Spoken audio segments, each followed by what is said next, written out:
जैसा कि आप जानते हैं कि हमने लास्ट क्लास में मैसेंजर आरएनए के बारे में डिस्कस किया था।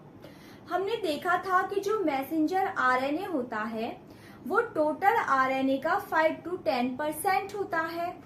साथ में मैसेंजर आरएनए यानी संदेश वाहक आरएनए जो संदेश पहुंचाता है कि कोशिका के किस भाग को प्रोटीन की कितनी आवश्यकता है। इसका मेन फंक्शन क्या था? हमने देखा कि जो मैसेंजर आरएनए है वो ऐसे एमिनो एसिड्स को चूज करने का काम करता है जो प्रोटीन का निर्माण करते हैं, यानी प्रोटीन निर्माण के लिए आवश्यक एमिनो एसिड्स को चुनने का काम किसने किया? Messenger RNA. Basically messenger RNA के बारे में तो हम सब कुछ लास्ट क्लास में ऑलरेडी डिस्कस कर चुके हैं। आज की क्लास में हम देखेंगे आरआरएनए यानी राइबोसोमल आरएनए क्या है। तो देखते हैं, जो आरआरएनए है, राइबोसोमल आरएनए टोटल आरएनए का 75% होता है, यानी सबसे बड़ा हिस्सा कौन? आरआरएनए। कितना? 75%। अब अगर बात की जाए इसकी लोकेशन की कि आरआरएनए कोशिका के किस भाग पर उपस्थित होता है, तो हम देखेंगे कि यह राइबोसोम के ऊपर पाया जाता है। कहाँ पाया जाता है? राइबोसोम के ऊपर। बेसिकली होता क्या है कि जो आरआरएनए है और राइबोसोम है, ये दोनों आपस में मिलकर प्रोटीन का निर्माण करते हैं। आरआरएनए और राइबोसोम आपस में मिलकर प्रोटीन का निर्माण करते हैं। इसलिए जो आरआरएनए है वह प्रोटीन संश्लेषण में भाग लेता है और प्रोटीन बनाने का काम करता है। अब क्योंकि यह प्रोटीन का निर्माण करता है, दूसरा आरएनए का 75% यानी सबसे बड़ा हिस्सा है, इसलिए इसी को हम मुख्य आरएनए भी कहते हैं। किसे कहते हैं मुख्य आरएनए? आरआरएनए को। सबसे छोटा आरएनए, सबसे छोटा आरएनए भी कौन सा है? आरआरएनए। अब ऐसा नहीं है कि ये सबसे ज्यादा हिस्सा बना रहा है आरएनए का, इसलिए ये सबसे बड़ा हो जाएगा, नहीं। बेसिकली आप समझ सकते हो सबसे छोटा लेकिन सबसे मोटा, यानी सबसे छोटा आरएनए कौन सा है? आरआरएनए है।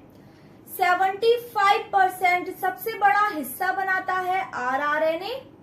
राइबोसोम के साथ मिलकर प्रोटीन का निर्माण करता है आरआरएनए, इसलिए मुख्य आरएनए भी कौन सा है? आरआरएनए। आरआरएनए यानी राइबोसोमल आरएनए क्या है, आप सभी को क्लियर है? I think so. Next slide में हम डिस्कस करेंगे टीआरएनए यानी ट्रांसफर आरएनए के बारे में। आज की स्लाइड में हम डिस्कस करने जा रहे हैं टीआरएनए यानी ट्रांसफर आरएनए के बारे में। क्या है टीआरएनए? जैसा कि आपको नाम से पता चल रहा है, ट्रांसफर यानी स्थानांतरित, यानी ये किसी ना किसी चीज का ट्रांसफर करता होगा। अब किसका? आइए देखते हैं। सबसे पहले तो जो टीआरएनए होता है इसका पूरा नाम है ट्रांसफर आरएनए। क्या है? Transfer RNA. यह टोटल आरएनए का 15 से 20% हिस्सा होता है, यानी 15 to 20% पार्ट होता है टोटल आरएनए का। देखिए, सबसे कम होता है मैसेंजर आरएनए। कितना? 5 to 10%। सबसे ज्यादा होता है आरआरएनए। कितना? 75%। और जो बीच में होता है वो है हमारा टीआरएनए यानी ट्रांसफर आरएनए। कितना? 15 से 20% हिस्सा। प्रोटीन संश्लेषण की प्रोसेस के लिए, यानी जो प्रोटीन निर्माण की प्रक्रिया होती है, उस प्रक्रिया के लिए, उस प्रोसेस के लिए जो राइबोसोम होता है उससे अमीनो एसिड्स को ले जाने का काम, अमीनो एसिड्स को ट्रांसफर करने का काम कौन करता है? टीआरएनए। देख लेते हैं। प्रोटीन संश्लेषण की प्रोसेस के लिए जो हमारा राइबोसोम है वहां से जो एमिनो एसिड्स हैं उनको ट्रांसफर करने का काम कौन करता है? टीआरएनए। कौन करता है? टीआरएनए। सो ट्रांसफर कर रहा है, तो ट्रांसफर कौन करेगा? टीआरएनए। किसका ट्रांसफर? अमीनो एसिड्स का ट्रांसफर। कहां से? राइबोसोम से। किसके लिए? प्रोटीन के निर्माण के लिए। अब बेसिकली मैसेंजर आरएनए, आरआरएनए और टीआरएनए क्या है, हम ये सब कुछ ऑलरेडी डिस्कस कर चुके हैं। अब एक पॉइंट है जो हमें आरएनए के बारे में पढ़ना है। वो क्या है कि जो हमारा आरएनए है वो ह्यूमंस बॉडी के अंदर एक नॉन जेनेटिक मटेरियल है। हम सभी जानते हैं कि जेनेटिक मटेरियल के रूप में डीएनए प्रेजेंट रहता है जो आनुवांशिक चीजों को कंट्रोल करने का काम करता है।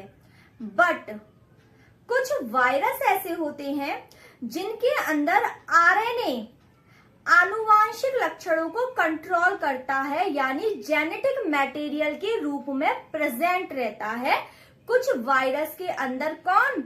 आरएनए। सो ह्यूमंस के अंदर तो ये क्या होता है? एक नॉन जेनेटिक मटेरियल है। ह्यूमंस के अंदर जो आरएनए है वो नॉन जेनेटिक मटेरियल है, बट कुछ वायरस ऐसे होते हैं जिनके अंदर आरएनए जेनेटिक मटेरियल के रूप में उपस्थित रहता है। सो आरएनए को हमने कंप्लीट डिस्कस कर लिया है। आई होप आपने आरएनए के सारे पार्ट्स देखे हैं और आपको आरएनए बिल्कुल क्लियर है। Thank you.